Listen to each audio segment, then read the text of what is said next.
Good evening, everyone. Thanks so much for being here today. We're really thrilled for tonight's event.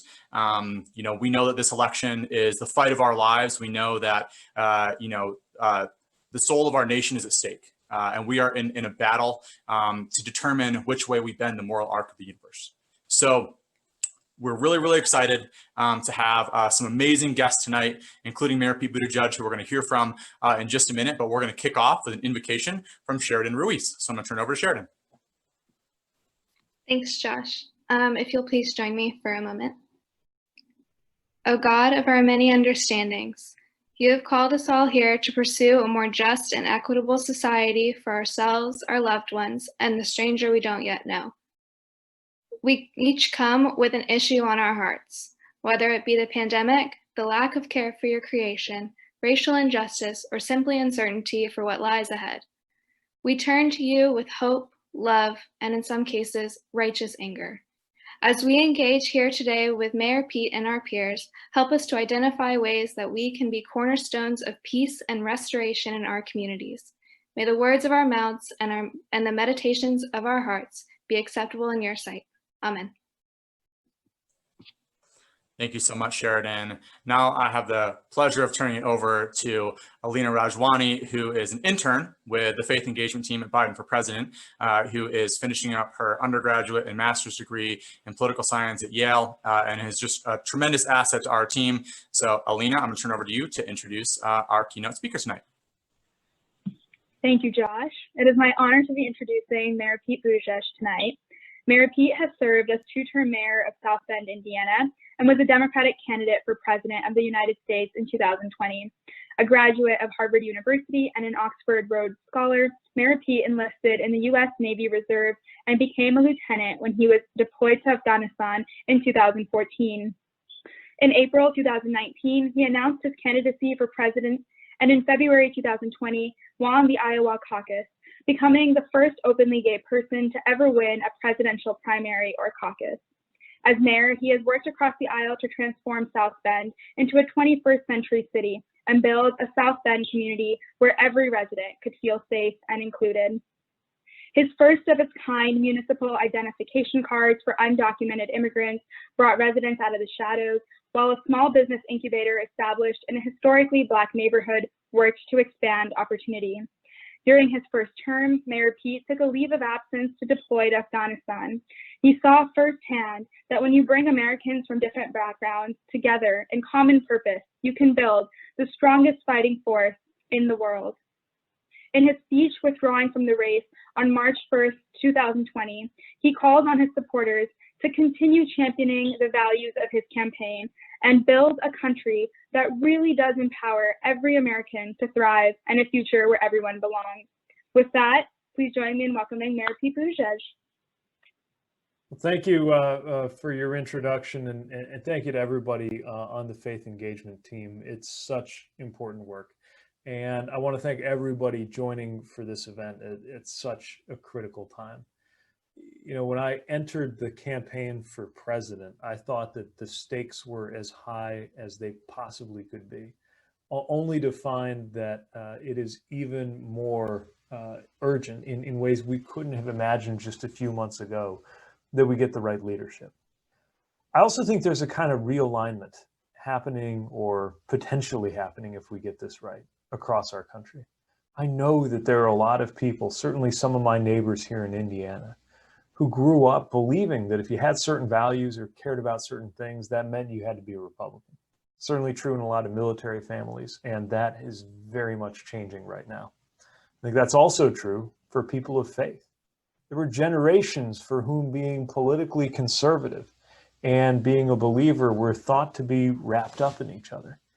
And we have a chance to shake that loose. Those of us who feel called by our faith traditions to be principally concerned with how we have stood up for the marginalized, whether we've done our part to afflict the comfortable and comfort the afflicted, whether we have sought to clothe the naked and welcome the stranger, of course, being another word for immigrant, and concern ourselves with the well-being of those most in need. I don't know about you, but sometimes I don't know which is more strange. sometimes the feeling of being progressive in a community of believers, but sometimes being a believer in a progressive community.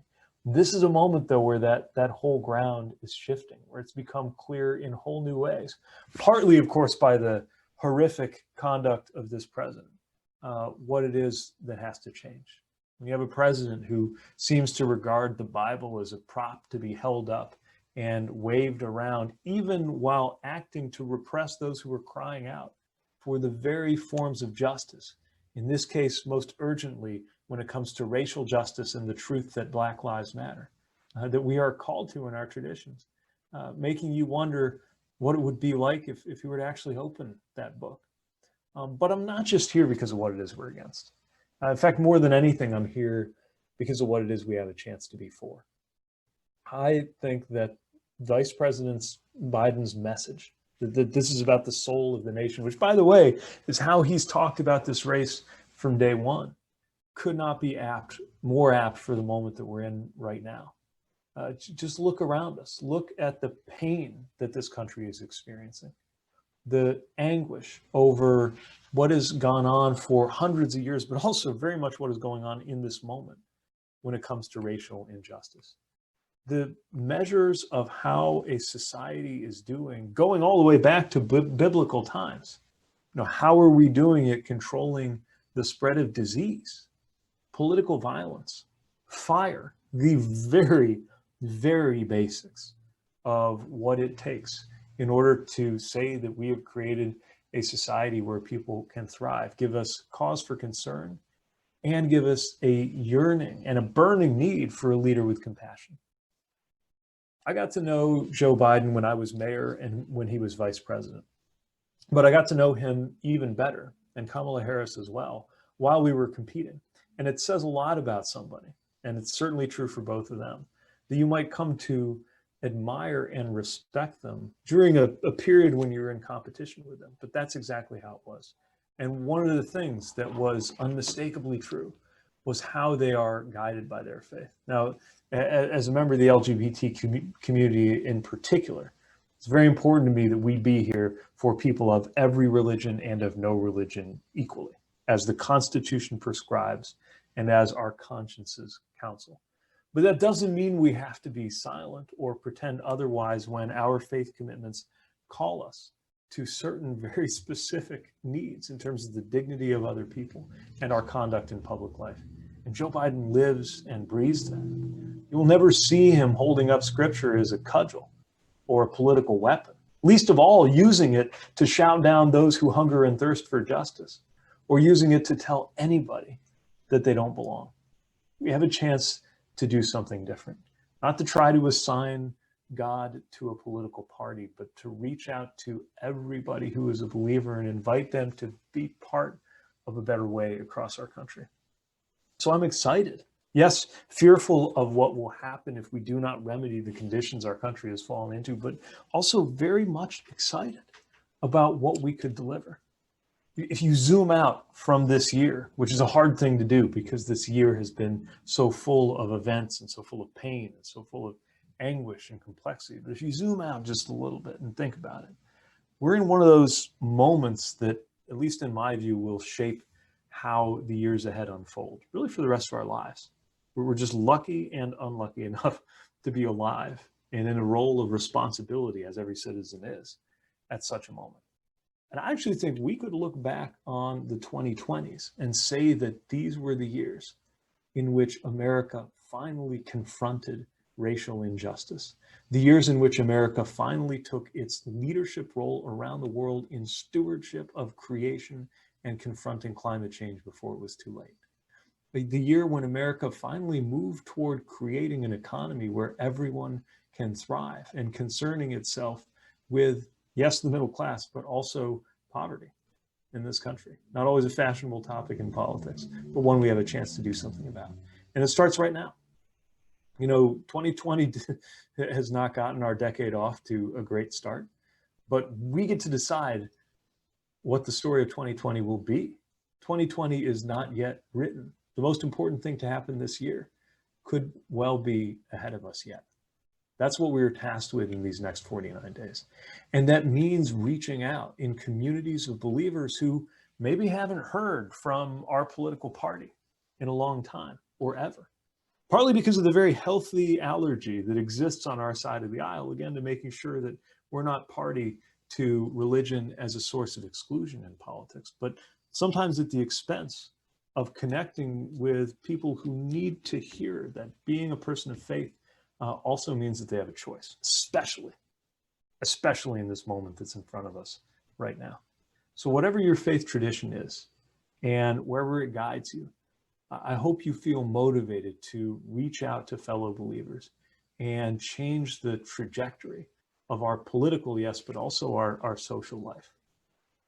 I believe very strongly, and this is something that comes from my own faith tradition, that the world isn't made up of people who are good and people who are evil.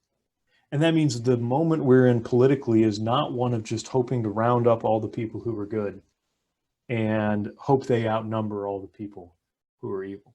Like all of us know, as our faith traditions teach us, or as our loved ones might tell us, that each of us is capable of great good and capable of great harm. That each of us can be called to something higher or something lower. And this is the real reason that leadership matters. This is the real reason, in my view, that politics amounts to a kind of soul craft. That political leaders can actually call us to our highest values and draw out of us something that makes us better, that makes us nearer in companionship to those who are around us. And yes, in my view at least, can move us nearer to God. That's what we have a chance to be part of right now. So let's not just let this be about preventing bad outcomes, though we know just how bad the outcomes might be. Let's make this the moment that we tell our kids and grandkids we were here for, that we found a way to gather and witness, even in this really attenuated and strange, disembodied way during this exile from the forms of gathering that we're most used to. And then we took the tools that were placed in our hand, not just the tools that are placed in our hands by technology, but the tools that are placed in our hands during the moment of maximum earthly power available to Americans, which is the moment that you vote, and that we use that power for good. That's what I'm here for. That's what I know that you're here for. And that's why I'm so thankful to be among your number and hopeful for the better outcomes that we can create together. Thank you.